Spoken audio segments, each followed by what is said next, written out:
जिल्हाधिकारी आम्ही सारे लोक वारंवार सांगतोय, SIR सुरू झालाय। तुमच्या मतदार नोंदणीमधल्या जुन्या याद्या रद्द झाल्या आहेत, जुनी यादी रद्द झाली आहे। आता नवीन यादी तयार करण्यासाठी काम चालू आहे। ही यादी तयार झाल्यानंतर पुढचे 20 वर्ष नवीन यादी तयार होणार नाही। या यादीमध्ये तुमचं नाव आलं नाही, तुम्ही हा विचार कराल मागच्या यादीत माझं नाव होतं, या यादीत तसं नाही आहे। जुनी यादी रद्द झाली आहे।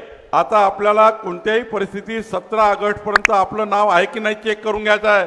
ज्यांचं नाव नसेल त्यांचं नाव कधी येणार नाही। मग अन्नाची योजना बंद, रेशनची योजना बंद, साऱ्या योजना या बंद होणार आहे। कारण आधार कार्ड आणि मतदार कार्डला तुमची योजना जोडणार आहे।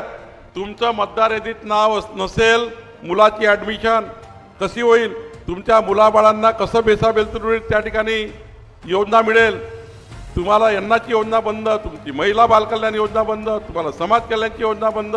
उद्याच्या बेलतरुड राहून काही फायदा होणार नाही।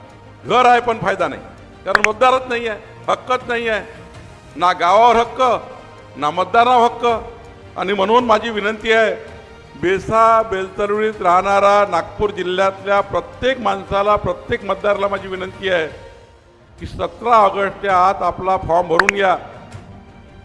आपलं नाव मतदाराचं आहे का चेक करा।